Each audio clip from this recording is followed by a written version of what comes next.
اعلیٰ ہو اس کا حق بنتا ہے کہ وہ سلام کرے۔ تو جو گھوڑے پر سوار ہے اس کی حالت اعلیٰ ہے، سلام کرنے کا حق اسی کا بنتا ہے۔ لیکن امام شابی رحمۃ اللہ علیہ نے، یہ پیدل تھے، سلام میں پہل کر لی، تو شاگرد تھے ان کے حسین رحمۃ اللہ علیہ، انہوں نے پوچھا کہ آپ نے سلام میں ابتدا کیوں کی؟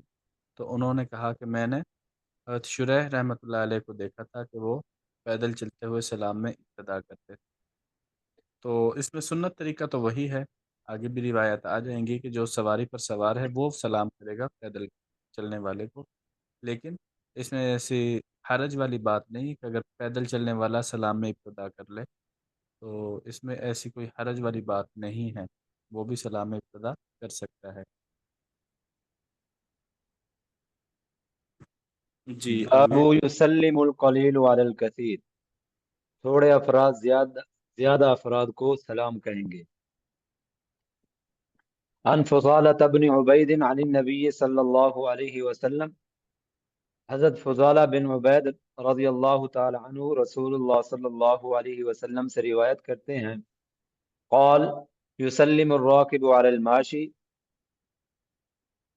سواری پر بیٹھا ہوا شخص پیدل شخص کو سلام کرے گا، والماشی علی القاعد، اور پیدل بیٹھے ہوئے کو سلام کرے گا، والقلیل علی الکثیر، اور تھوڑے زیادہ افراد کو سلام کریں گے۔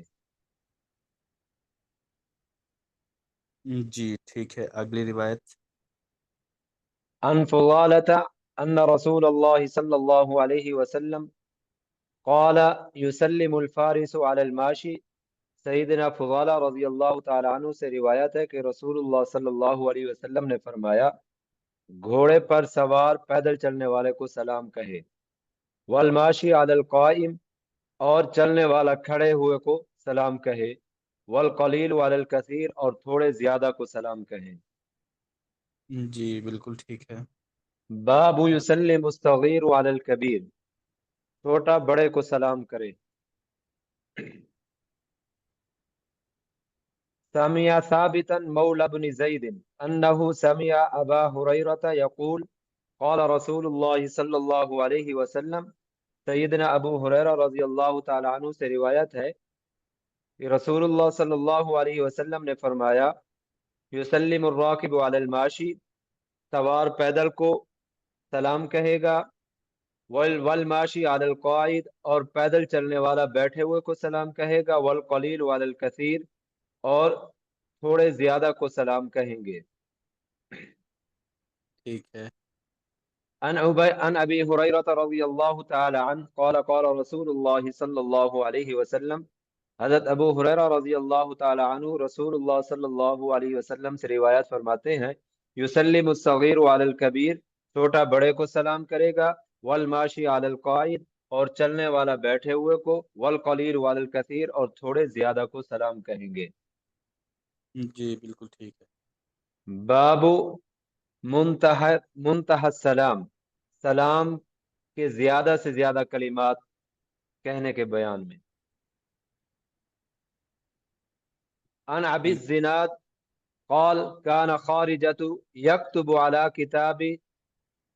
كتاب زید اذا سلم، سیدنا ابو الزناد رحمت اللہ تعالی علیہ سے روایت ہے کہ خارجہ بن زید بن ثابت جب سلام لکھتے تو سیدنا زید بن ثابت رضی اللہ تعالی عنہ کے خط کے مطابق لکھتے، قال السلام علیک یا امیر المؤمنین ورحمت اللہ وبرکاتہ ومغفرتہ، تو وہ سلام اس طرح لکھتے تھے کہ السلام علیک یا امیر المؤمنین، اے امیر المؤمنین آپ پر سلام اور اللہ کی رحمتیں اور برکتیں اور اس کی مغفرت، وطیب صلواتہ، اور پاکیزہ درود یا پاکیزہ دعا، صلوات دعا بھی اسے جی کہہ سکتے ہیں نا۔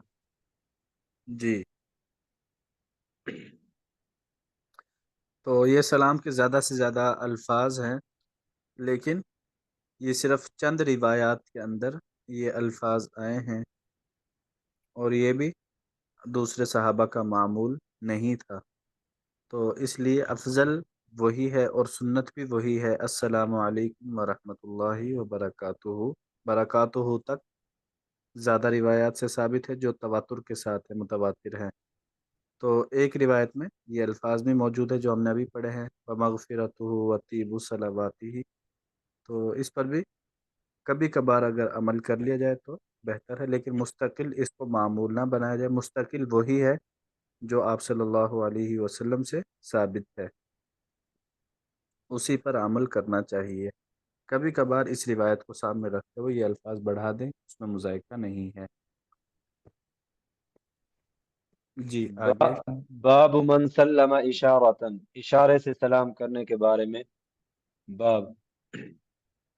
ابو قرۃ الخراسانی رأيته بالبصرة قال رأيت انسا يمر علينا فيؤمي بيده الينا فيسلم۔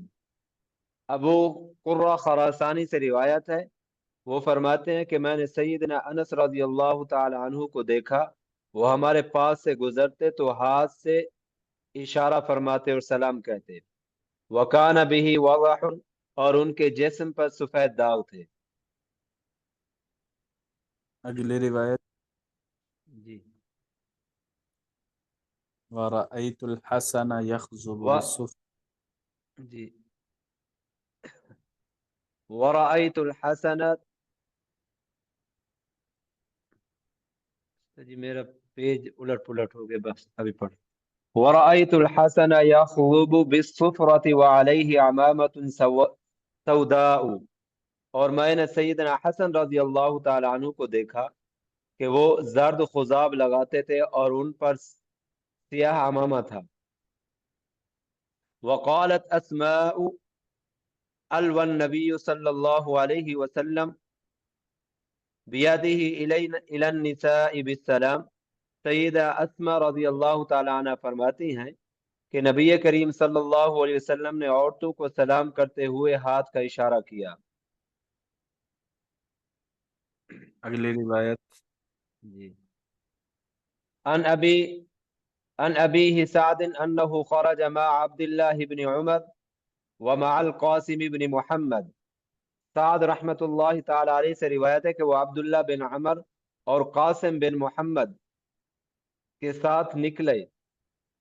حتی اذا نزل سافرا مر عبد اللہ بن زبیر، یہاں تک کہ ان دونوں نے صرف مقام پر پڑاؤ ڈالا۔ مر عبداللہ بن زبیر، تو سیدنا عبداللہ بن زبیر وہاں سے گزرے۔ فاشار الیہم، تو انہوں نے ہاتھ کے اشارے کے ساتھ سلام کیا۔ فرد علیہ، تو ان دونوں نے انہیں جواب دیا۔ جی بالکل ٹھیک ہے۔ اچھا حدیث جی، یہاں نمبر، پر اشارے سے سلام کرنے کے حوالے سے یہ باب ہے، تو اس کے بارے میں علماء نے لمبی چوڑی بحثیں کی ہیں کہ اشارے کے ساتھ سلام کرنا کیسا ہے۔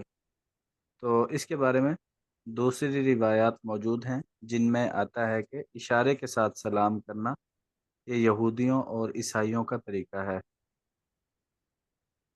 تو اس لیے اشارے کے ساتھ سلام نہیں کرنا چاہیے۔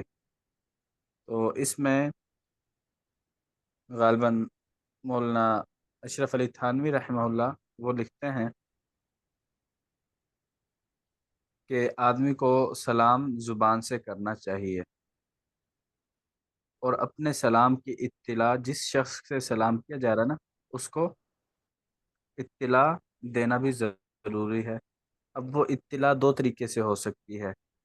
جس بندے کو آپ سلام کی اطلاع بھی تو اسے ہو کہ آپ اسے سلام کر رہے ہیں، تو سلام کی اطلاع دو طریقے سے ہو سکتی ہے۔ پہلا طریقہ تو یہ ہے کہ آپ آواز سے بولیں، اس کے کانوں تک آواز پہنچ جائے، ٹھیک ہے، سلام کی آپ نے کہا السلام علیکم، اس تک آواز پہنچ گئی، تو پہلا طریقہ تو یہ ہے۔ دوسرا طریقہ یہ ہے کہ اگر وہ دور ہے، دوسرا بندہ جس سے آپ سلام کر رہے ہیں، تو اب اگر آپ سلام کریں گے اس تک تو آواز نہیں پہنچے گی، حالانکہ مقصود کیا ہے، آپ کے سلام اس تک پہنچے۔ آپ آواز سے بولیں گے پھر بھی اس تک آواز نہیں پہنچے گی، تو اطلاع دینا بھی مقصود ہے۔ تو اطلاع پھر کس طرح دی جائے گی؟ اگر بندہ دور ہے تو اس صورت میں آدمی زبان سے یہ الفاظ ادا کرے، السلام علیکم ورحمۃ اللہ وبرکاتہ، اس کے ساتھ اپنے ہاتھ کا اشارہ کرے سلام کا، اب یہاں پر اس نے زبان سے سلام کیا ہے، لیکن یہ ہاتھ کا جو اشارہ ہے یہ صرف اگلے بندے کو اطلاع دینے کے لیے ہے کہ میں نے آپ کو سلام کیا ہے۔ تو صرف ہاتھ کا اشارہ کرنا، زبان سے کچھ نہ بولنا، یہ یہودیوں اور عیسائیوں کا طریقہ ہے، اس سے اجتناب کرنا چاہیے۔ روایت میں آتا ہے کہ یہودی جو ہیں وہ صرف انگلی سے اشارہ سلام کرتے ہیں، انگلیوں سے، اور عیسائی ہتھیلیوں سے سلام کرتے ہیں۔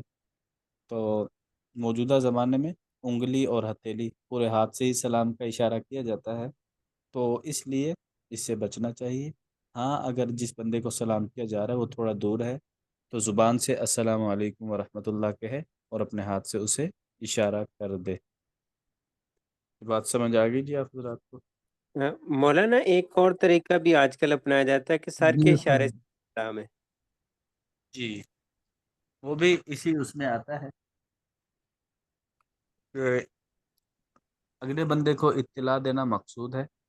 اطلاع ہاتھ کے اشارے سے ہو جائے ٹھیک ہے، سر کے اشارے سے ہو جائے ٹھیک ہے، لیکن زبان سے الفاظ نکالنا ضروری ہے، ادا کرنا ضروری ہے۔ استاد جی یہ سینے پہ ہاتھ رکھ کے بھی آج کل لوگ سلام کرتے ہیں، ایسے اپنے سینے پہ ہاتھ رکھتے ہیں السلام علیکم۔ جی بالکل،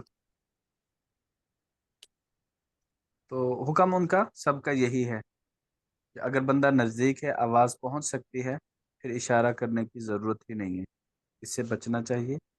اشارہ یہودیوں اور عیسائیوں کا طریقہ ہے۔ اگر بندہ دور ہے تو اس صورت میں اشارہ کیا جا سکتا ہے، کسی بھی طریقے سے اشارہ کیا جا سکتا ہے، اس میں کوئی وہ حرج والی بات نہیں ہے۔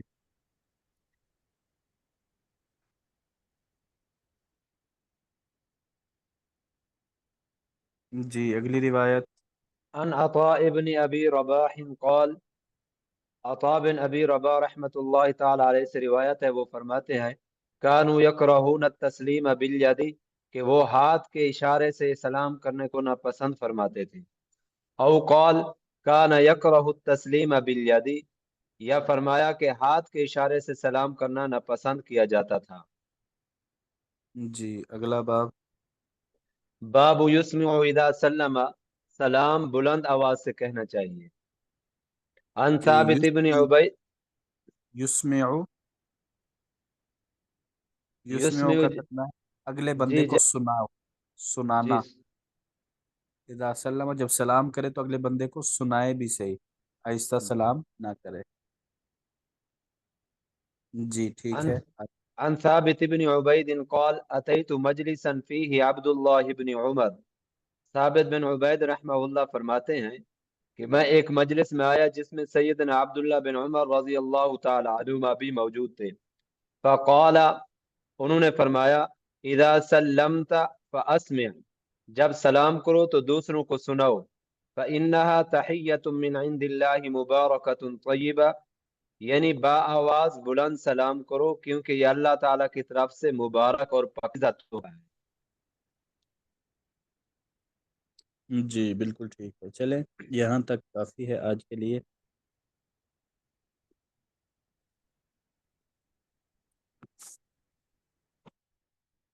اصول فقہ کھول لیں۔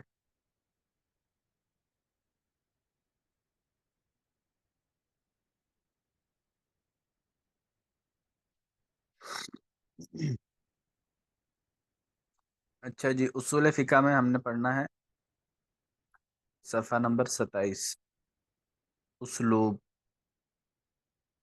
تو قرآن پاک میں جب بھی کسی کام کے کرنے کا حکم دیا جاتا ہے، ترغیب دی جاتی ہے، کوئی بات کرنے کے لیے کہا جاتا ہے، تو یہاں پر 7 طریقے ہیں قرآن پاک کے اندر۔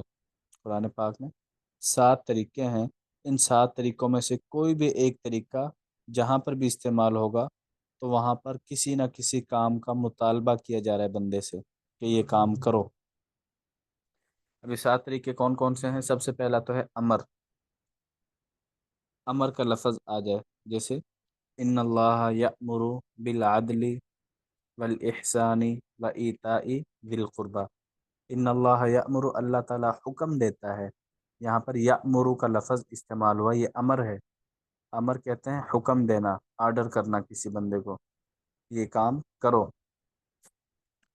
تو پہلا اسلوب تو یہ ہے کہ جو کام مطلوب ہو اللہ تعالیٰ اس کے لیے امر کا لفظ استعمال فرماتے ہیں، جیسے یہاں پر ہوا ان اللہ یأمر بالعدل، اللہ تعالیٰ حکم دیتے ہیں عدل کا، احسان کا، اور قریبی رشتہ داروں کو مال دینے کا۔ دوسرا طریقہ ہے امر کا صیغہ۔ جو پہلا طریقہ تھا اس میں تھا امر کا لفظ امر استعمال ہوگا، وہ ماضی ہے، مضارع ہے۔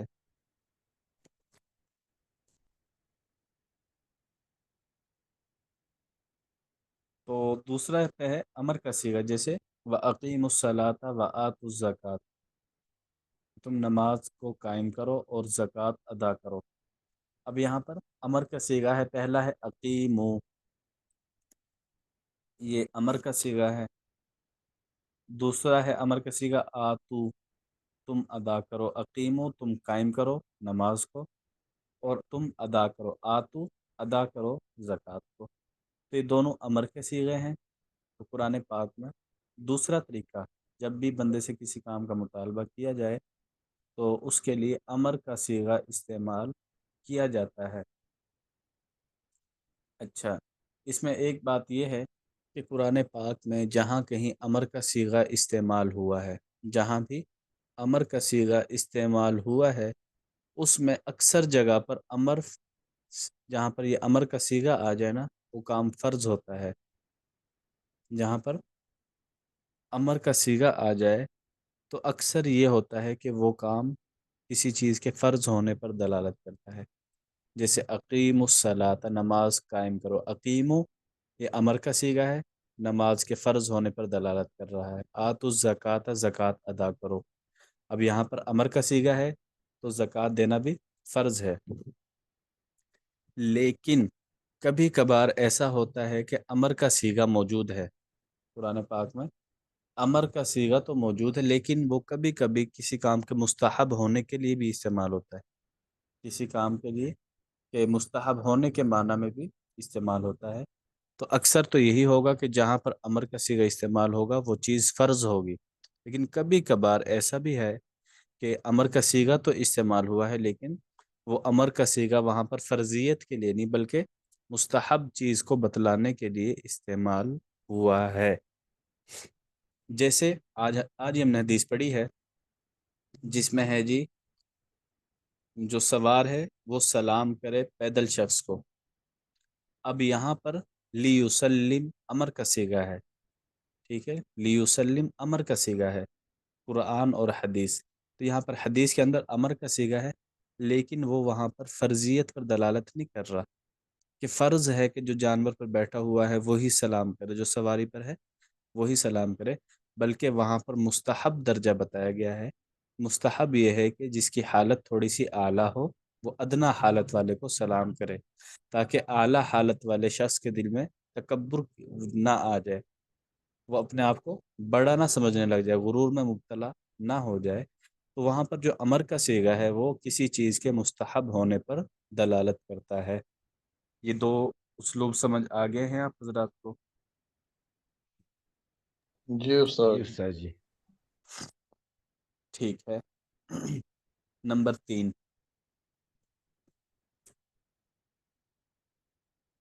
3، ہے کسی کام کے بارے میں فرض ہونے کی خبر دینا، کسی کام کے فرض ہونے کی خبر دینا، جیسے کتب علیکم القصاص فی القتل۔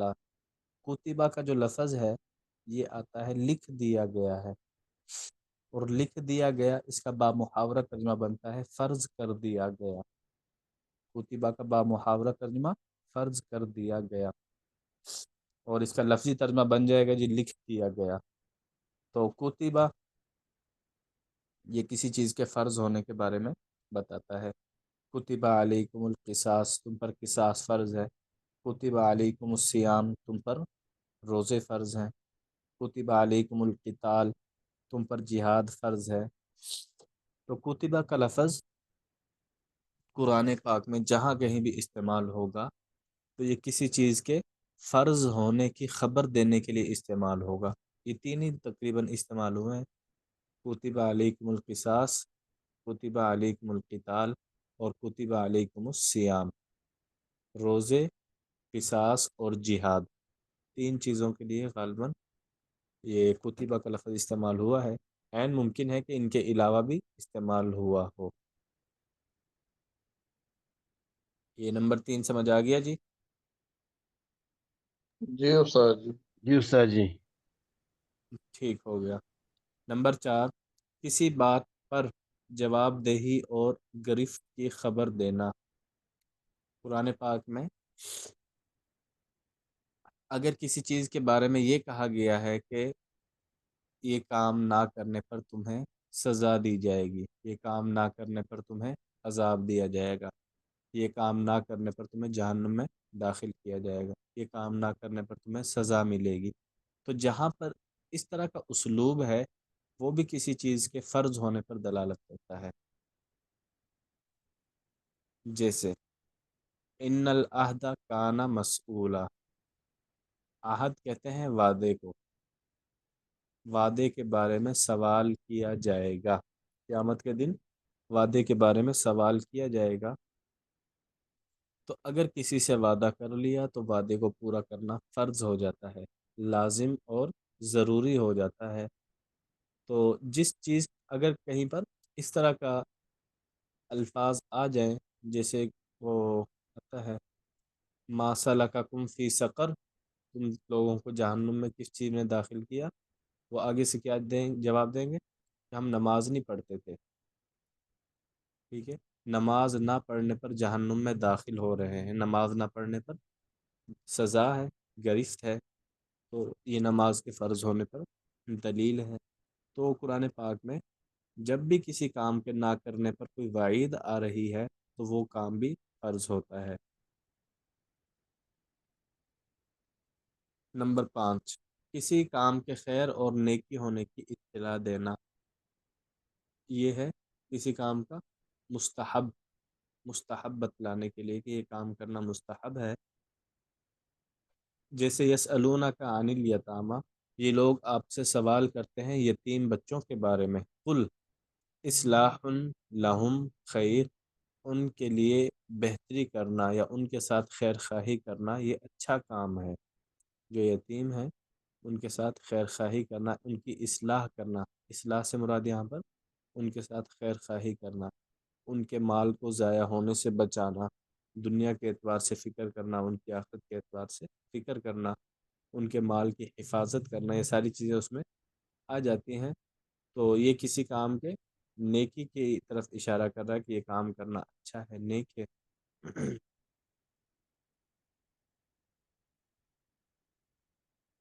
نمبر 6، کسی فعل کو شرط کی جزا کے طور پر ذکر کیا جائے، جیسے ان کان ذو عسرۃ فنظرۃ الی میسرہ، کہ اگر مقروض شخص تنگ دست ہے تو اسے مہلت دے دیں مالداری تک۔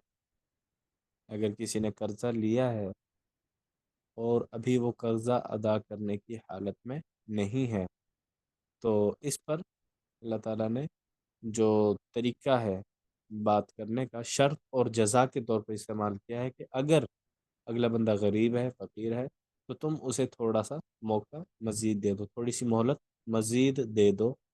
تو یہ اسلوب بھی قرآن پاک میں استعمال ہوتا ہے۔ نمبر 7، کسی فعل پر ثواب یا حسن جزا کا وعدہ کیا جاتا ہے، یہ کام کرو گے جنت میں جاؤ گے، یہ کام کرو گے جنت میں جاؤ گے، یہ کام کرو گے تمہیں ثواب ملے گا، اللہ کے راستے میں خرچ کرو اتنا ثواب ہے، اللہ کے راستے میں جہاد کرو اس کا یہ ثواب ہے۔ جیسے قد افلح المؤمنون، یقیناً وہ لوگ کامیاب ہو گئے، الذین هم فی صلاتهم خاشعون، جو لوگ اپنی نمازوں کے اندر خشوع خضوع سے نماز پڑھتے ہیں۔ تو نماز کے اندر خشوع خضوع اس کی تعریف کی گئی ہے، اس کے اوپر اچھے بدلے کا ذکر کیا گیا ہے۔ تو یہ 7 مختلف اسلوب ہیں جس میں کسی کام کا مطالبہ کیا جاتا ہے بندے سے۔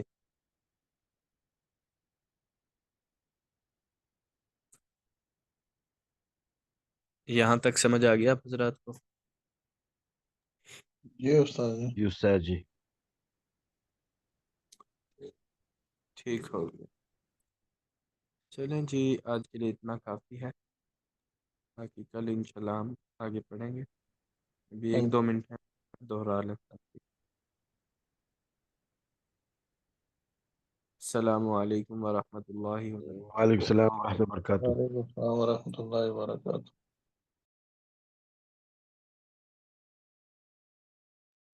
نوید بھائی، قاری زین صاحب السلام علیکم. جی وعلیکم السلام. آج میں تھوڑا لیٹ آیا ہوں، معذرت چاہتا ہوں. وہ ہم نے فقہ الميسر میں کون سا باب پڑھا تھا؟ میسر میں ابھی ڈھونڈنا پڑے گا. خیر میں بتاتا ہوں، مجھے واپس وہ کھولنے دے، کھول کے آپ کو بتاتا ہوں.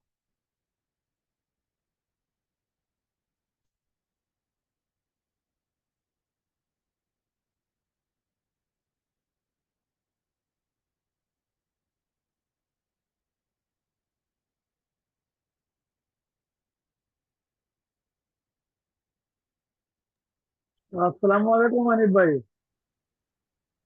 وعلیکم السلام روشن بھائی، کیسے؟ طبیعت ٹھیک ہے؟ الحمدللہ. آپ ٹھیک ہو؟ آپ کی طبیعت صحیح ہے؟ جی جی الحمدللہ، آج شکر اللہ کا، آج بہتر ہوں. اچھا، یہ میرا موبائل کا بیٹری جو ہے نا، میرے خیال میں ڈیڈ ہو گئی ہے. 19% رہ رہا ہے نا. جی جی اگر کلاس سے آپ ہو جاؤ تو استادی کو بتا دینا کہ وہ اصل کا موبائل بند ہو گیا ہوگا. صحیح ہے. ٹھیک ہے، ٹھیک ہے، مسئلہ نہیں انشاءاللہ. جزاک اللہ. جی جزاک اللہ. شکریہ.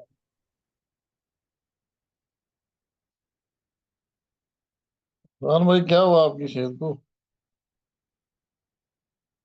جی وہ میرا سینہ مجھ سے پوچھ رہے ہیں نوید بھائی؟ جی جی آپ سے پوچھیں. وہ آپ والا حال ہوا تھا، میرا بھی سینہ کافی خراب تھا، بخار تھا 4 گھنٹے بعد نا. بہت اچھا. تکلیف میں تھا، کمر درد، سر درد، بخار، سینہ، سانس کی تکلیف ہو گئی تھی. تو شکر الحمدللہ، میڈیسن اسٹارٹ کی، پھر ریسٹ کیا کچھ. تو اللہ کا کرم ہے، ابھی بھی کھانسی ہے لیکن شکر ہے بہت بہتر ہوں الحمدللہ. یہ ہمیں تو آپ بیٹھ سکتے پڑھ ہیں. رہے تھے اپنا اس کا جو پانی میں، کنویں میں جو کوئی چیز گر جاتی ہے تو اس کے بارے میں تھا، جو ہے نا پانی پاک ہوتا ہے کس طرح، جو ہے نا وہ والا باب پڑھ رہے تھے. کنویں میں جب کوئی چیز گر جاتی ہے تو وہ والا باب ہم نے ابھی کمپلیٹ کر لیا آج.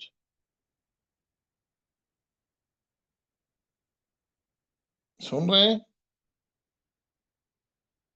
جی جی سن رہا ہوں. یہ احکام اس کے تھے، احکام میاں الباب. میاں البار. ٹھیک ٹھیک، یہ ہاں آج میاں کمپلیٹ الباب. کیے. ہاں یہ والا باب آج کمپلیٹ ہو گیا. ٹھیک ٹھیک، بہت شکریہ بہت شکریہ. بس میں نوٹ کرتا ہوں. جزاک اللہ.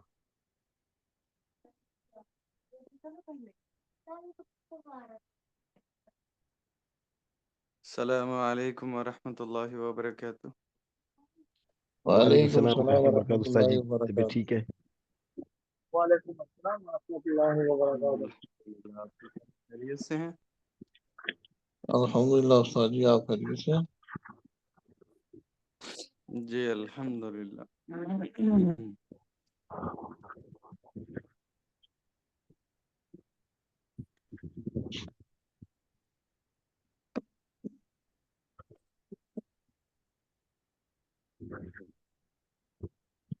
تو ابھی اجتماع میں تھے؟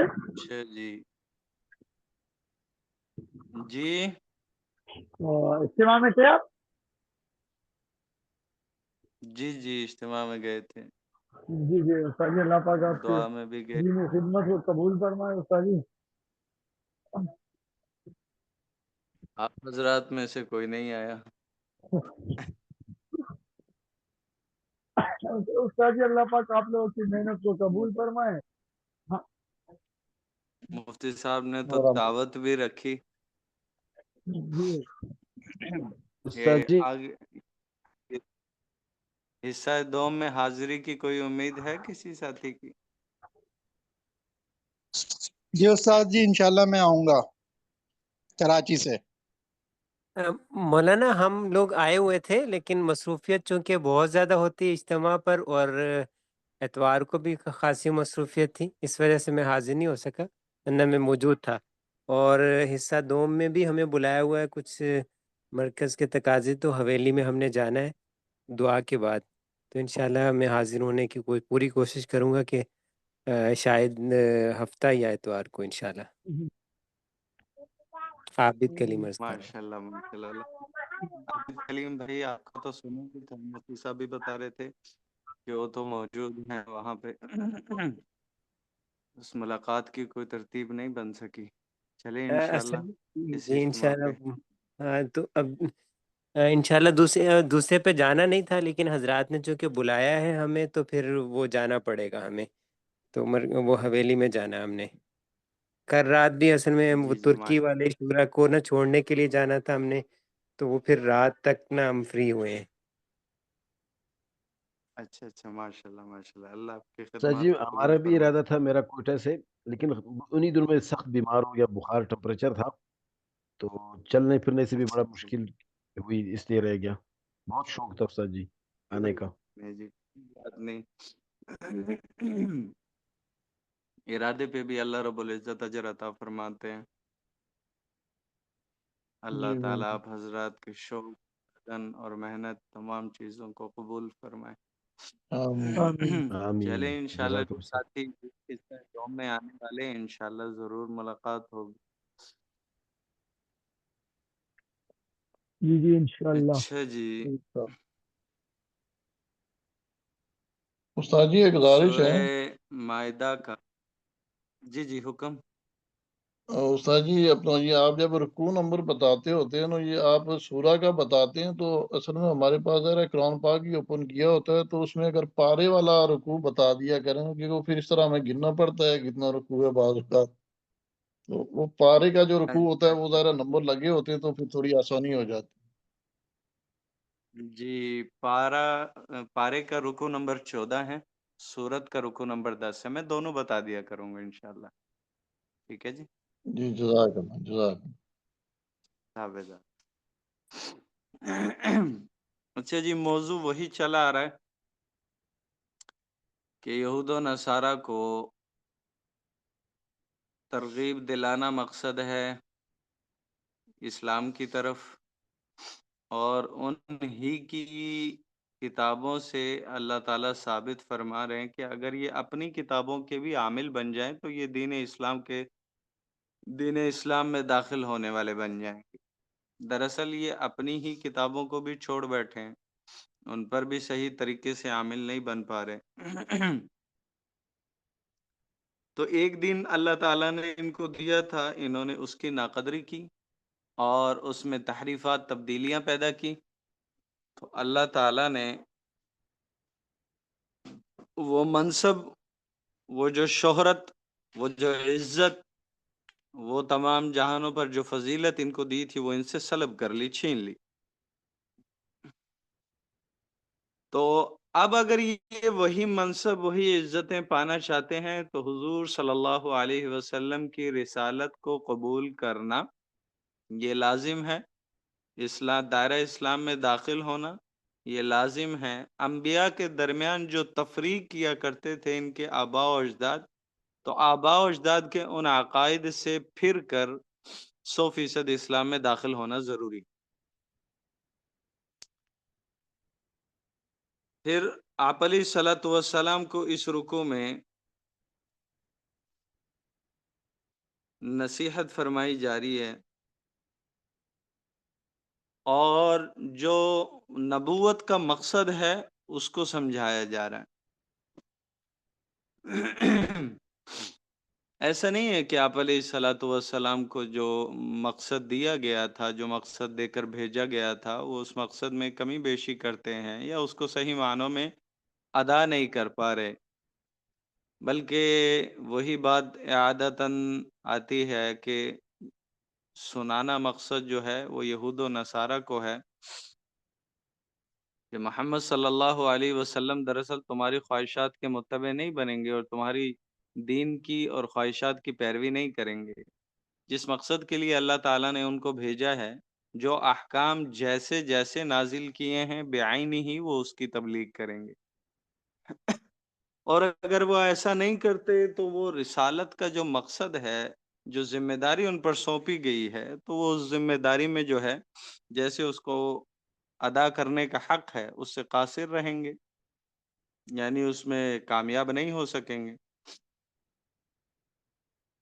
اور آپ علیہ الصلوۃ والسلام کو اس میں تسلی بھی دی جا رہی ہے کہ دیکھیں اس مقصد کو پورا کرنے میں، اس ذمہ داری کو پورا کرنے میں بلا شبہ جو ہے اندیشہ ہے دشمن کی طرف سے کہ وہ آپ کو اقوال کے ذریعے یا اعمال کے ذریعے تکلیف پہنچانے کی کوشش کریں گے، اس مقصد عظیم میں رکاوٹ بن سکتے ہیں۔ تو اللہ تعالیٰ نے آپ علیہ الصلوۃ والسلام کو تسلی دے دی کہ آپ گھبرائیے گا نہیں، آپ اس مقصد کو پورا کریں، اللہ آپ کی حفاظت فرمانے والے۔ تو اللہ تعالیٰ نے آپ علیہ الصلوۃ والسلام کی حفاظت فرمائی۔ معجزانہ طور پہ اللہ تعالیٰ نے آپ علیہ الصلوۃ والسلام کی حفاظت فرمائی۔ اب اس آیت کے نزول سے پہلے آپ علیہ الصلوۃ والسلام کی حفاظت کے جو ظاہری اسباب ہیں، ظاہری اسباب کے طور پر اللہ تعالیٰ نے آپ کے چچا ابو طالب کے دل میں آپ کی ایک طبعی محبت پیدا کر دی کہ وہ آپ کی حفاظت کرتے رہے۔ ان کی وفات کے بعد اللہ تعالیٰ نے بعض قریش کے سرداروں کے ذریعے جو ہے آپ کی حفاظت فرمائی، پھر انصار مدینہ کے ذریعے آپ کی حفاظت فرمائی۔ تو جب یہ آیت نازل ہوئی، آپ صلی اللہ علیہ وسلم نے حفاظت کے، تحفظ کے جو ظاہری اسباب تھے، جن میں صحابہ رضوان اللہ علیہم اجمعین کا پہرا بھی شامل تھا، اٹھوا دیا۔ اس کے بعد بار بار جو ہے خطرات پیش آتے رہے، لیکن اللہ نے آپ کی حفاظت فرمائی بذریعہ وہی۔ وقتاً فوقتاً اللہ تعالیٰ نے یہودیوں کی چالیں اور ان کا مکر اور جو بھی وہ پروپیگنڈا سازشیں آپ علیہ الصلوۃ والسلام کے خلاف رچتے تھے، اللہ تعالیٰ بذریعہ وہی آپ علیہ الصلوۃ والسلام کو مطلع کر دیا کرتے تھے اور آپ اپنی حفاظت کی تدبیر فرما لیا کرتے تھے۔ تو آپ علیہ الصلوۃ والسلام کے حفاظت کا اللہ نے ذمہ لیا، اور آپ علیہ الصلوۃ والسلام کو جو منصب، جو مقصد سونپا گیا تھا، وہ آپ نے بخوبی ادا کیا، کما حقہ، جیسے ادا کرنے کا حق ہے ویسے آپ علیہ الصلوۃ والسلام نے اس کو ادا کیا۔ تو حجۃ الوداع کے موقع پر آپ صلی اللہ علیہ وسلم نے صحابہ کے لاکھوں مجمع ان سے فرمایا تم میرے بارے میں کیا کہو گے؟ صحابہ رضوان اللہ علیہم اجمعین نے عرض کیا نشہد انک قد بلغت وادیت ونصحت، ہم گواہی دیں گے کہ آپ نے اللہ کا پیغام پہنچا دیا اور اس کا حق ادا کر دیا، ہماری خیر خواہی فرمائی۔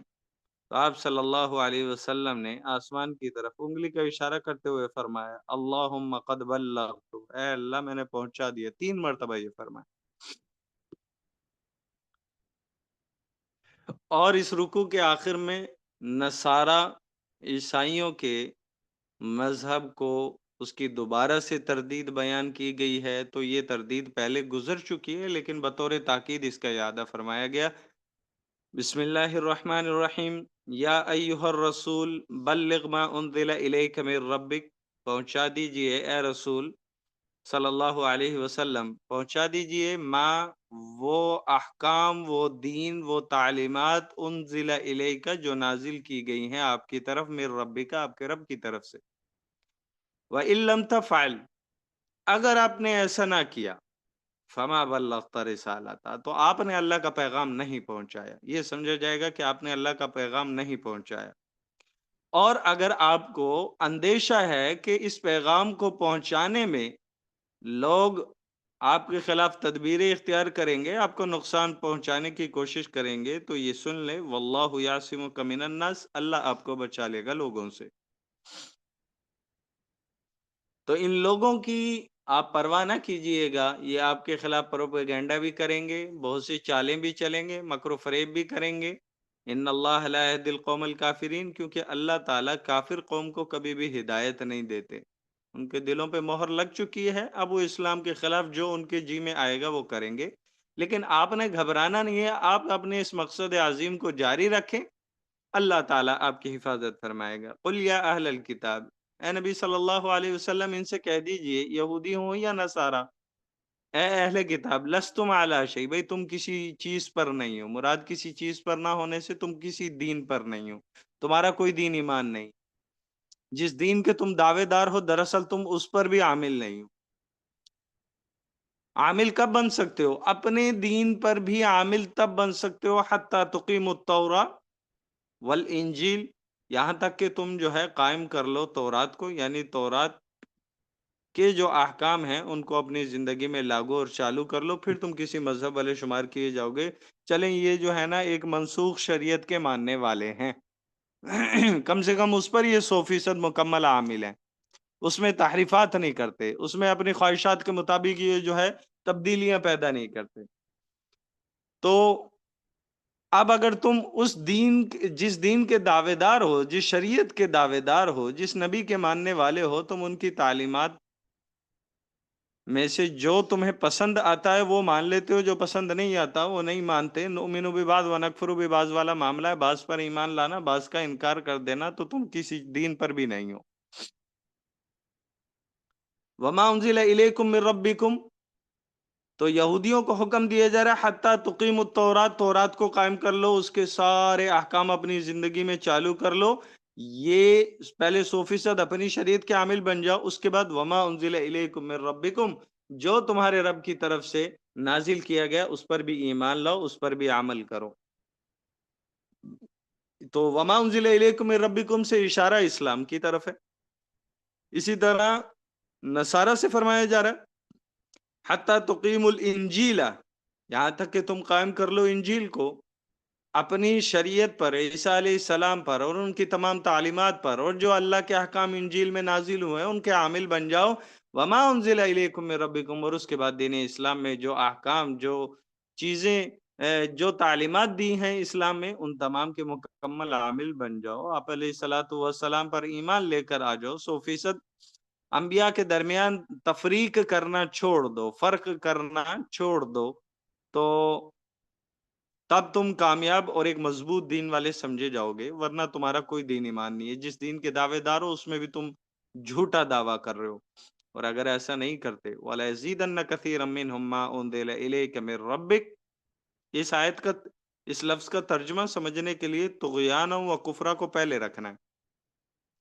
وَلَيَزِيدَنَّ كَثِيرًا مِّنْهُمْ طُغْيَانًا وَكُفْرًا مَّا أُنزِلَ إِلَيْكَ مِن رَّبِّكَ، کہ ان میں سے اللہ فرما رہے ہیں یہ سمجھانے کے بعد بھی اکثر لوگ ان میں سے بڑھتے رہیں گے سرکشی اور کفر میں، کس چیز سے؟ ما انزل الیک من ربک، جو آپ کے رب کی طرف سے نازل کیا گیا۔ تو اس کو ماننے کے بجائے یہ لوگ کفر میں اور سرکشی میں مزید اضافہ ہوتا رہے گا، اس میں یہ لوگ ترقی کرتے رہیں گے۔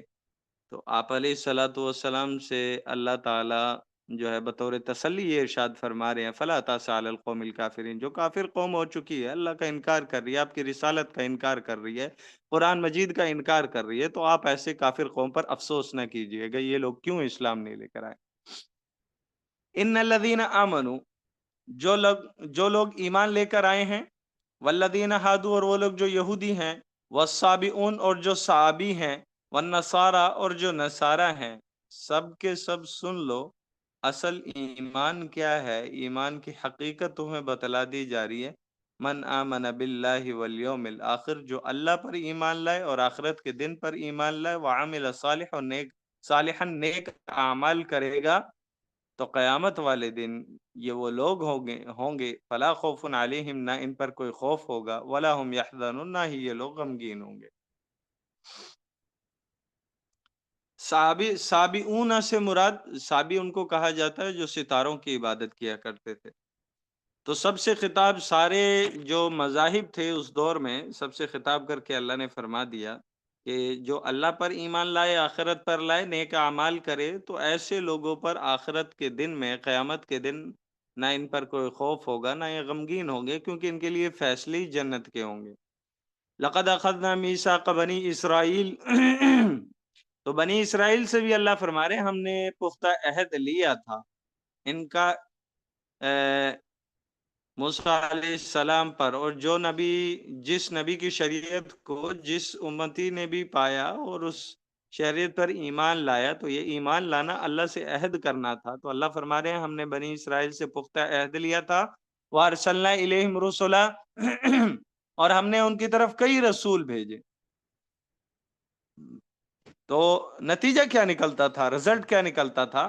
کلما جاءہم رسول، جب بھی ان کے پاس کوئی رسول آیا، بما لا تہوی انفسہم، تو رسول آیا بما ان چیزوں کے ساتھ آیا لا تہوی انفسہم جو ان کے دل نہیں چاہتے تھے، یعنی جو ان کے نفس جو ہیں جس چیز کی خواہش نہ کرتے تھے، جس کو پسند نہ کرتے تھے، ان تعلیمات کے ساتھ آئے. کہ رسول تو برحق تعلیمات لے کر دنیا میں آتا ہے، اللہ کا پیغام لے کر دنیا میں آتا ہے، لیکن ان کا دل ان تعلیمات کو ماننے سے انکار کرتا تھا. ان کا دل نہیں چاہتا تھا کہ ہم ان پر عامل بن جائیں.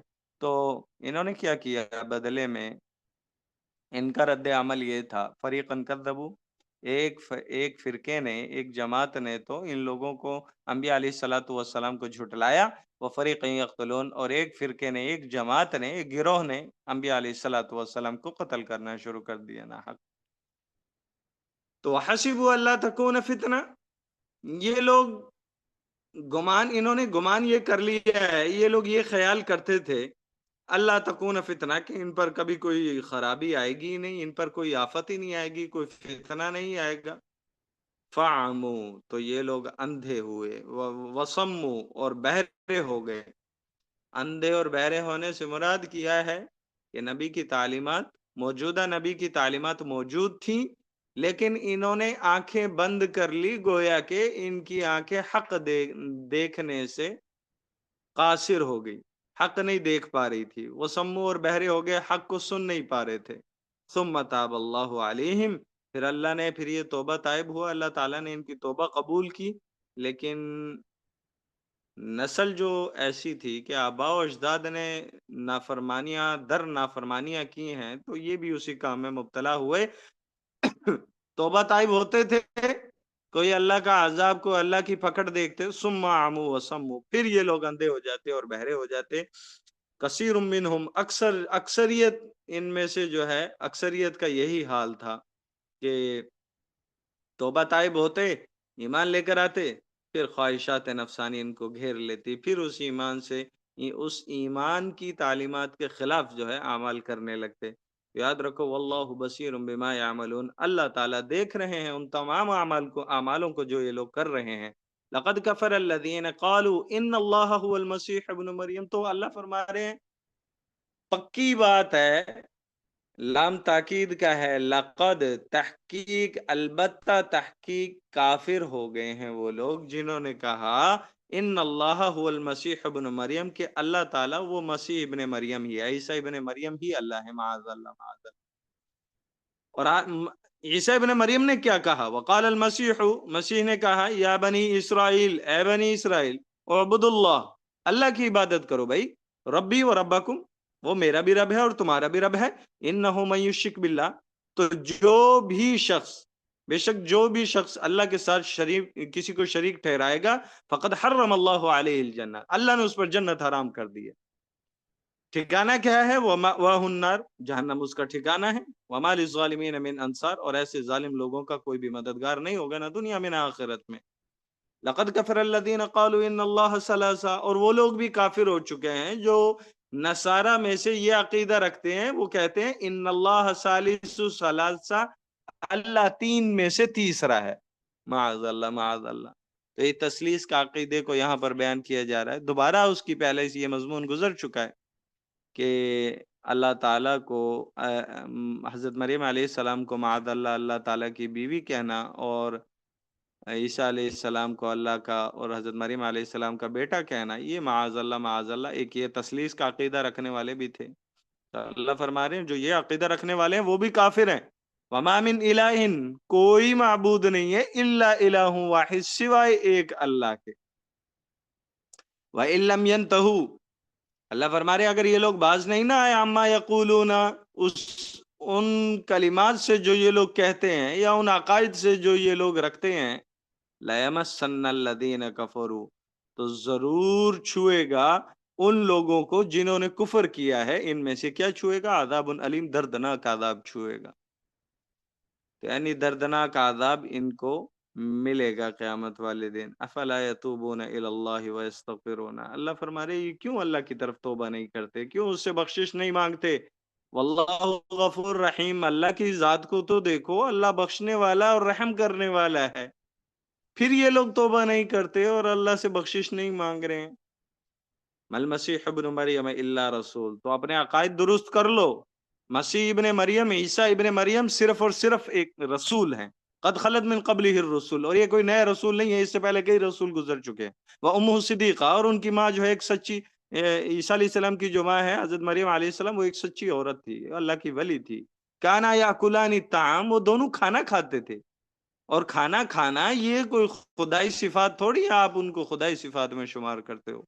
وہ ایک بشریت کی صفات والا، خدائی صفات، بشریت کی صفات والے انسان کو خدا کہہ دینا، یہ تو انسان کی، تمہاری عقل کی خرابی ہے، عقیدے کی خرابی ہے.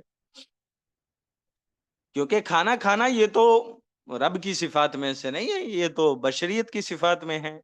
کھانے کے محتاج تو انسان ہوتے ہیں، اللہ تعالیٰ تو کھانے کے محتاج نہیں ہے. اللہ فرما رہے ہیں دیکھو انظر، تم ذرا غور و فکر کرو، کیف نبین لہم الآیات، کیسے ہم واضح نشانیوں کو کھول کھول کے ان کے لیے بیان کرتے ہیں. ثم انظر، پھر آپ غور کرو ان کی حالت کی طرف. پہلے انظر سے مراد یہ ہے آپ دیکھیں اللہ کی طرف، کیف نبین لہم الآیات، کہ اللہ فرما رہے ہیں کیسے ہم جو ہے ان کے لیے آیات کو، اپنی نشانیوں کو، دلائل کو کھول کھول کے بیان کرتے ہیں. ثم انظر، پھر ان لوگوں کی طرف دیکھو، انا یوفکون، یہ لوگ کہاں بھٹک رہے ہیں، کہاں بہکائے جا رہے ہیں، کہاں بہک رہے ہیں یہ لوگ. قل اتعبدون من دون اللہ. اے نبی صلی اللہ علیہ وسلم آپ ان سے فرما دیجئے، اتعبدون من دون اللہ، کیا تم اللہ کے سوا کی عبادت کرو گے، اللہ کے علاوہ کسی کی عبادت کرو گے، کرتے ہو، اور اس چیز کی عبادت کرتے ہو ما لا یملک لکم ضرا ولا نفع، جو تمہارے لیے نہ نقصان کا مالک ہے نہ نفع کا مالک ہے. تو جس کو بھی تم اپنا معبود سمجھتے ہو، چاہے وہ کافر ہے، چاہے وہ عیسائی ہے، عیسائی بھی کافر ہیں لیکن ایک اہل کتاب ان کو شمار کیا جاتا ہے، تو عیسیٰ علیہ السلام کو خدا ماننے والے، تو مشرکین جو ہے بتوں کی عبادت کرنے والے کافر اور مشرک جو ہیں، ان کو بھی اللہ تعالیٰ فرما رہے ہیں تم ان کی عبادت کر رہے ہو دراصل جو تمہارے نفع نقصان کا مالک نہیں ہے. نفع نقصان کا مالک صرف ایک اللہ رب العزت کی ذات ہے. واللہ هو السمیع العلیم، وہی سننے والا ہے، وہی تمہارے احوال کو جاننے والا ہے. تو جو تمہیں ہر حالت میں بغیر تم بولو بھی نہ وہ سن لے، اور تم کسی کے سامنے اپنے حال بیان نہ کرو اور دل کی حالت کو بھی وہ جان لے، اللہ ہی صرف وہ ذات ہے اور وہی جو ہے رب ہونے کے لائق ہے. قل یا اہل الکتاب، دراصل تمہاری اپنے دین میں غلو پیدا کرنے کی وجہ سے، مبالغہ اختیار کر جانے کی وجہ سے یہ بد اعتقادیاں اور یہ جو ہے غلط عقائد اور یہ غلط فرقے پیدا ہوئے ہیں. قل، اے نبی صلی اللہ علیہ وسلم آپ کہہ دیجئے ان کو، یا اہل الکتاب، اے اہل کتاب، لا تغلو فی دینکم غیر الحق، اپنے دین میں غلو مت پیدا کرو نہ حق طریقے سے. ولا تتبعوا اهواء قوم قد ضلوا من قبل، اور نہ اس قوم کی خواہشات کی پیروی کرو، قد ضلوا من قبل، جو اس سے پہلے گمراہ ہو چکے ہیں. تمہارے آباء و اجداد ایک گمراہ قوم تھی، تم انہی کے طریقوں پر اور انہی کے نقش قدم پر چل رہے ہو. وَأَضَلُّوا كَثِيرًا، ان کی اکثریت تو گمراہ ہو چکی تھی. بھائی تم ان کے نقش قدم پر چل رہے ہو تو مطلب تم بھی گمراہی والے راستے پر چل رہے ہو. وَضَلُّوا عَنْ سَوَاءِ السَّبِيلِ، اور وہ سیدھے راستے سے گمراہ ہو چکے تھے. تو اگر تم بھی انہی کے نقش قدم پر چلو گے تو تم بھی گمراہ ہو جاؤ گے، سیدھے راستے سے بھٹک جاؤ گے. ان عقائد کو جاری رکھو گے تم بھی سیدھے راستے سے بھٹک جاؤ گے، اور سیدھے راستے سے جو بھٹک جائے گا اس کا ٹھکانہ جہنم ہے. بات سمجھ میں آ گئی جی ساتھیوں کو؟ جی استاد. چلیں جی، کل آخری رکوع ہے، انشاءاللہ ہمارے 6 پارے مکمل ہو جائیں گے، پھر 7واں انشاءاللہ. شروع کریں گے انشاءاللہ. اللہ تعالیٰ سمجھنے کی اور عمل کی توفیق نصیب فرمائے. السلام علیکم ورحمۃ اللہ وبرکاتہ. وعلیکم السلام ورحمۃ اللہ وبرکاتہ.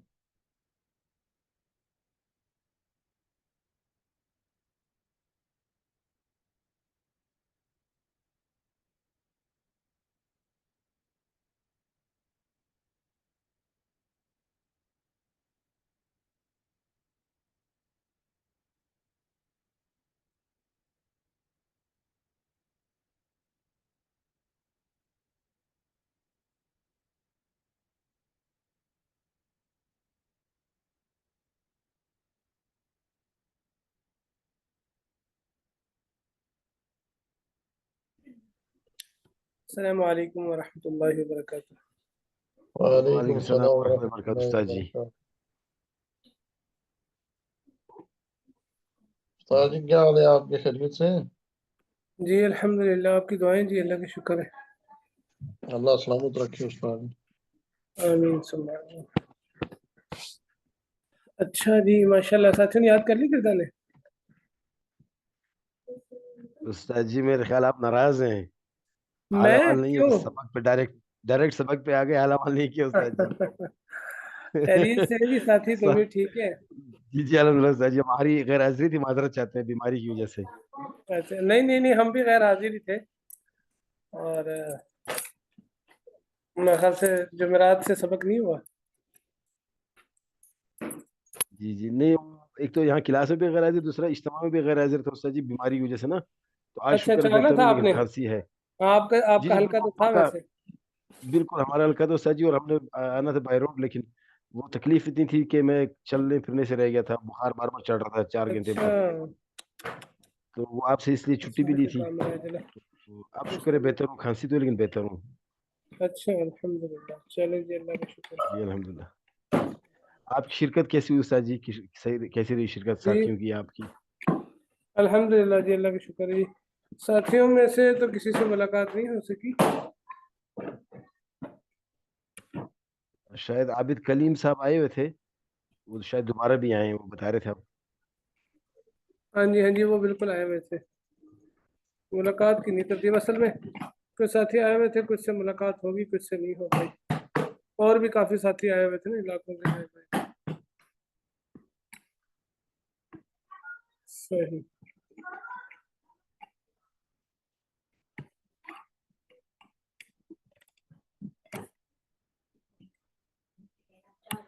اچھا جی ماشاءاللہ، یاد کر لی ساتھی نے کردار نے؟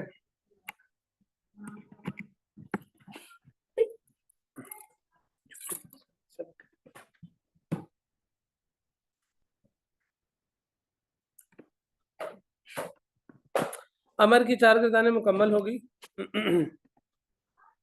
امر کے بنانے کا قاعدہ بھی ہم نے پڑھ لیا تھا۔ کہہ رہے ہیں کہ امر کو فعل مضارع سے بناتے ہیں، امر معروف کو مضارع معروف سے، اور امر مجہول کو مضارع مجہول سے، غائب کو غائب سے، حاضر کو حاضر سے، متکلم کو متکلم سے۔ یعنی خلاصہ یہ ہوا کہ امر کا جو صیغہ بنانا ہو مضارع کے اسی صیغے سے اس کو بنائیں گے، اور تفصیل اس کی دیکھیں آگے بتائی ہوئی ہے انہوں نے کہ امر غائب معروف بنایا جاتا ہے مضارع غائب معروف سے، امر غائب مجہول مضارع غائب مجہول سے، امر حاضر مجہول مضارع حاضر مجہول سے، امر متکلم معروف مضارع متکلم معروف سے، امر متکلم مجہول مضارع متکلم مجہول سے۔ بنانے کا قاعدہ کیا ہے؟ ایک تو شروع میں ہم نے لام مکسور لگانا ہے۔ ثقیلہ کے لام میں اور امر کے لام میں فرق یہ ہے، ثقیلہ کا جو لام ہے وہ مفتوح ہوتا ہے، امر کا لام مکسور ہوتا ہے، یہ میں نے پہلے بھی عرض کر دیا تھا۔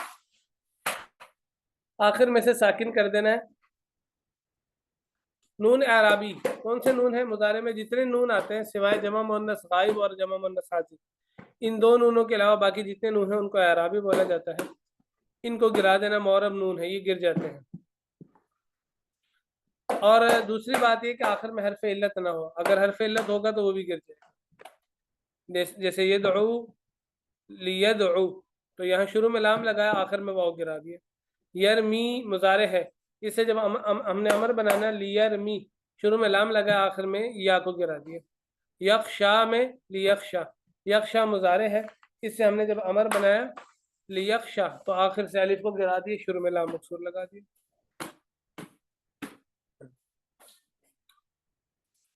اب کچھ قواعد ایسے جن کا تعلق ثلاثی مجرد کے علاوہ باقی اگلے ابواب سے ہے۔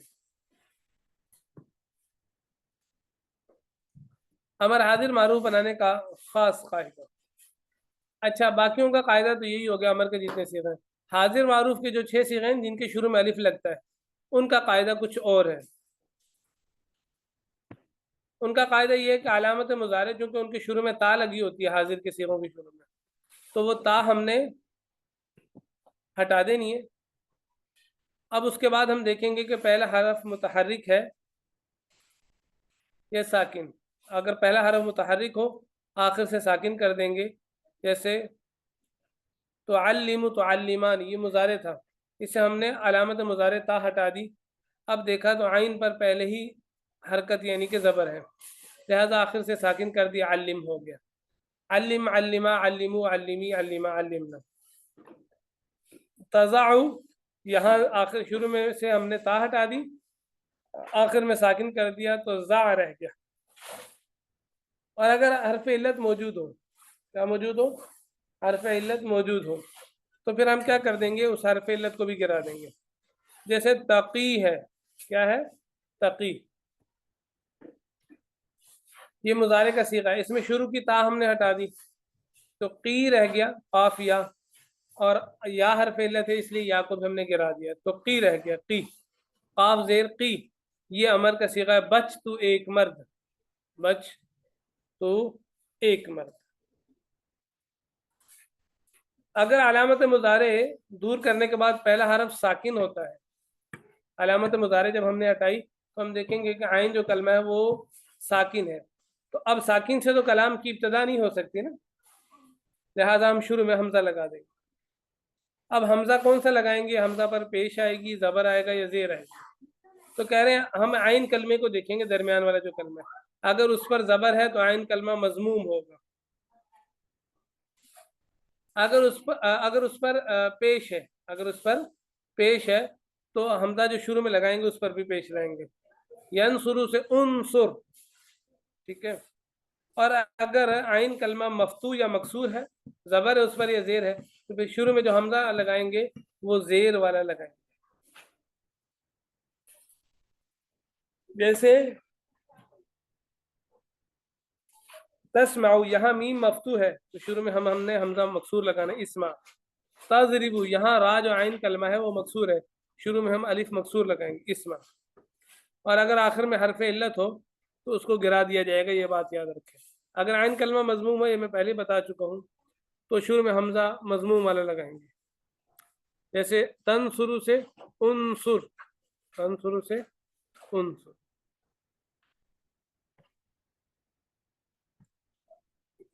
فائدے 4 ہیں، یہ ذرا سن لیجئے. پہلا نمبر فائدہ یہ ہے کہ امر میں نون جمع مؤنث باقی رہتا ہے، کیونکہ مبنی ہر جگہ ایسے کیسی باقی رہے گا.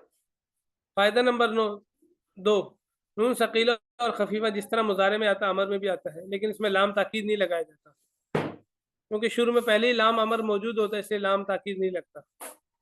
فائدہ نمبر 3، لام تاکید مفتوح ہوتا ہے، اس کے معنی میں ضرور، اور لام امر مکسور ہوتا ہے، اس کے معنی میں چاہیے ہوتا ہے. ایک فرق یہ بھی ہے لام ثقیلہ کے لام میں اور امر کے لام میں.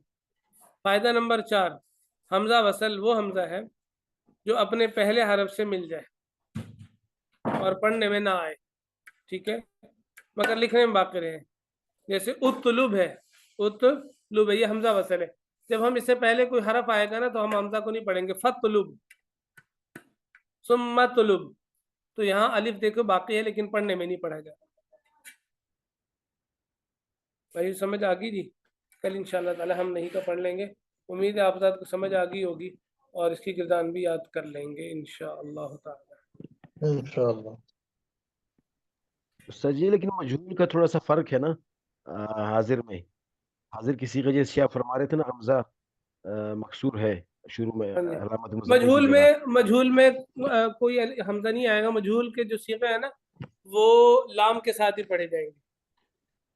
سارے صیغے استاد جی لام کے ساتھ آ ہاں گئے؟ جی سارے صیغے لام کے ساتھ. مجہول میں الف نہیں آئے گا شروع میں. جی سر جی. یا بغیر لام کے نہیں آئیں گے مجہول کے صیغے. اچھا لیکن مجہول میں استاد جی لام مکسور آ رہا ہے نا؟ ہاں لام مکسور تو دونوں جگہ لام مکسور ہی ہوگا. حاضر میں بھی جہاں لام آئے گا لام امر ہوتا ہی مکسور ہے، چاہے وہ معروف میں آئے چاہے مجہول میں آئے.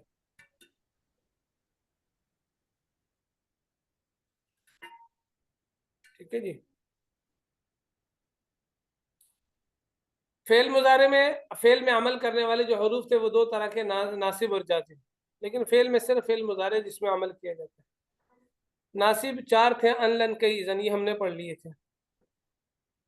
اب فائدہ میں ایک نئی بات بتا رہے ہیں، وہ یہ ہے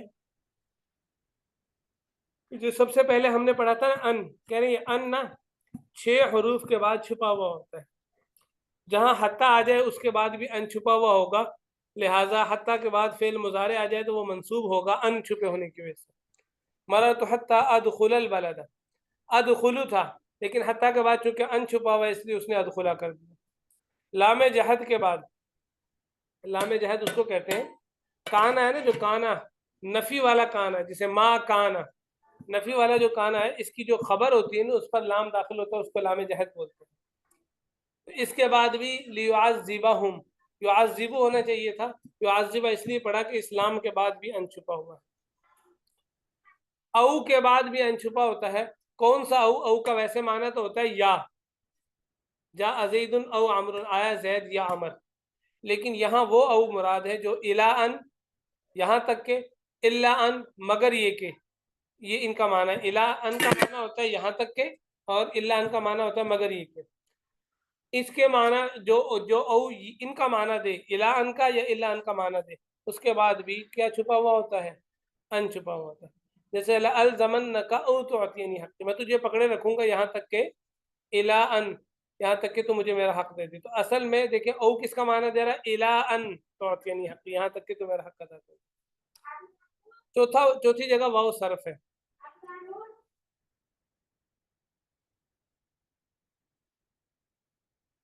واو صرف کے بعد بھی ان چھپا ہوا ہوتا ہے. واو یہ صرف جو ہوتی ہے نا، اس سے پہلے ایک جملہ کلمہ ہوتا ہے، اس کے بعد ایک کلمہ ہوتا ہے. جس چیز کی نسبت اس سے پہلے والے کلمے کی طرف ہوتی ہے نا، یہ واو اس چیز کی اس حکم کو پھیر دیتا ہے اپنے سے بعد والے کلمے کی طرف. مطلب یہ کہ اس حکم کو اپنے سے بعد والے کلمے کی طرف نہیں جانے دیتا، اس سے ہٹا دیتا ہے. سمجھ گئے بات کو؟ واو سے پہلے ایک کلمہ ہوگا، ایک واو کے بعد کلمہ ہوگا. تو جو حکم واو سے پہلے والے کلمے پر لگ رہا ہوگا واو صرف سے، یہ واو اپنے سے بعد والے کلمے پر اس حکم کو نہیں لگنے دے گا. جیسے لا تنہا عن خلق وتأتی مثلہ، لا تنہا عن خلق، تو مت روک اس عادت سے، وتأتی مثلہ کہ تو اس کی مثل کرے.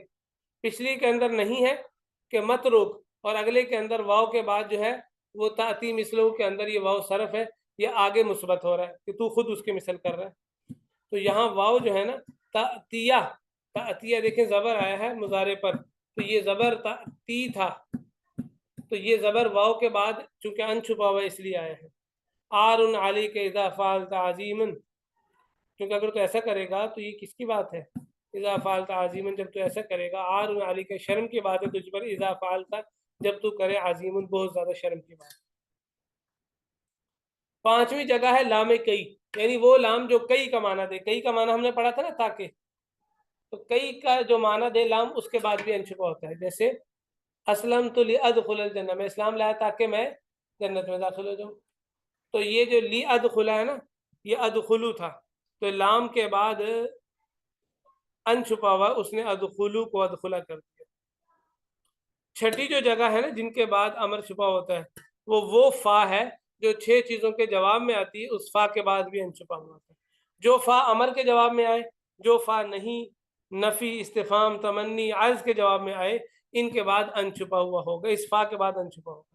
امر کے جواب میں جو فا آتی ہے وہ دیکھیں، جیسے زرنی فاکرمک، زر امر ہے نا، تو میری زیارت کر، فاکرمک بس میں تیرا اکرام کروں گا. اکریمو تھا، اکریما ہو گیا کیونکہ اس فا، یہ فا امر کے جواب میں ہے، اس کے بعد ان چھپا ہوا ہے. لا تشتمنی فاہینک، تو مجھے گالی مت دے میں تجھے بے عزت کروں گا.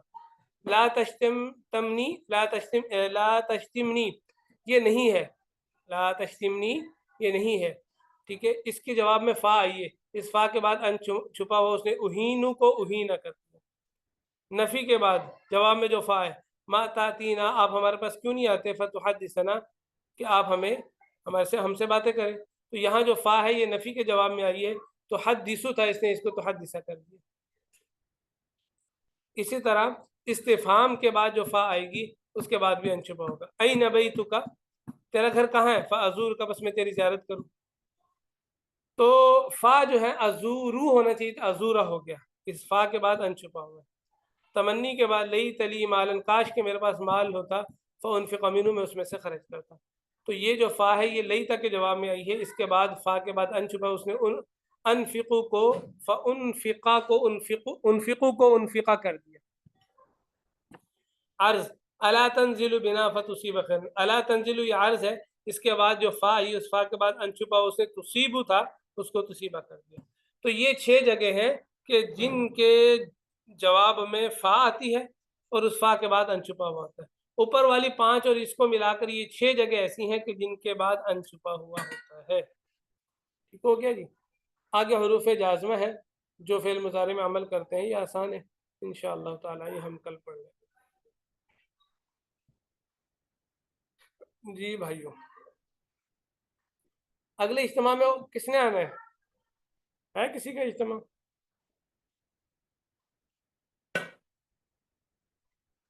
مولانا اجتماع تو نہیں ہمارا لاہور والوں کا، لیکن ہم لاہور کا ہمارے اجتماع سارے لینے اجتماع ہے نا. نہیں وہ ہمیں تو ہم نہیں جاتے نارملی، لیکن لاہور کا اجتماع لینے کے لیے حضرات کے پاس حویلی میں حاضر ہوئے تھے دعا کے بعد، لیکن اچھا وہاں ماشاء قصور والے، اکاڑے والے اور دیپال پور والے نہیں آئے تھے. تو حضرات نے کہا کہ ان کو لے کے پھر دوبارہ اگلے اجتماع پہ یعنی کہ اتوار کو آئیں تو پھر اجتماع ملے گا. تو ہم اجتماع لینے کے لیے پھر دوبارہ وہ مرکز کی طرف سے وہ مطلب روزانہ والوں کو بھی جانا ہوتا ہے، تو پھر اب ہمیں بلایا پھر دوبارہ اتوار کو، تو جانا پڑے گا اب انشاءاللہ. اچھا چلیں انشاءاللہ ملاقات ہوگی ضرور تو انشاءاللہ. چونکہ وہ لاہور کا اجتماع بھی فروری میں 23-24 فروری کو رکھا ہے، سبی والوں کو اجتماع دے دیا انہوں نے 7-8 اچھا فروری کو، لیکن لاہور کو اجتماع نہیں ملا ابھی، لیکن مل جائے گا انشاءاللہ. عابد بھائی آپ کا تعلق کراچی سے لاہور سے؟ لاہور سے، میں کراچی سے کہا، ایک منٹ. کراچی میں نے زندگی میں 1 دفعہ دیکھا، بس 2 دفعہ. اچھا اچھا ماشاءاللہ. چلیں جی، اللہ چلے تعالیٰ آسان فرمائے. جی ٹھیک ہے جی، ماشاءاللہ، اللہ تعالیٰ آپ ذات کا بیٹھا قبول فرمائے. مولانا آمین. بس تو یہ کیجیے گا، لوکیشن بھیج دیجیے گا اپنے وہ اس کی نا گوگل میپ سے جی میں بھیج دوں گا مدرسے مدرسے کی، یا وہ میں نے گروپ میں میسج کیا تھا سر، میں شاید وہاں نیٹ پہ نہیں چل رہا ہوتا کہ اچھا پتہ کرتے کہ آپ لوگ کہاں بیٹھے ہوئے ہیں، تشریف فرما ہیں، تو میں حاضر ہو جاتا. چلے میں انشاءاللہ بھیج دوں گا. ہو سکتا ہے پنڈال میں ملاقات ہو جائے، اور یہاں وقت ہوا آپ کے پاس تو یہاں ضرور تشریف لے آئیے جی گا. جی جی انشاءاللہ، میں کیونکہ سیٹرڈے کو اگر آ گیا تو سیٹرڈے تو انشاءاللہ میں نا کوشش کروں گا کہ مدرسہ ضرور چکر لگاؤں ضرور انشاءاللہ انشاءاللہ. انشاءاللہ. ٹھیک ہے، السلام علیکم. وعلیکم السلام ورحمۃ. وعلیکم السلام جزاک اللہ جی.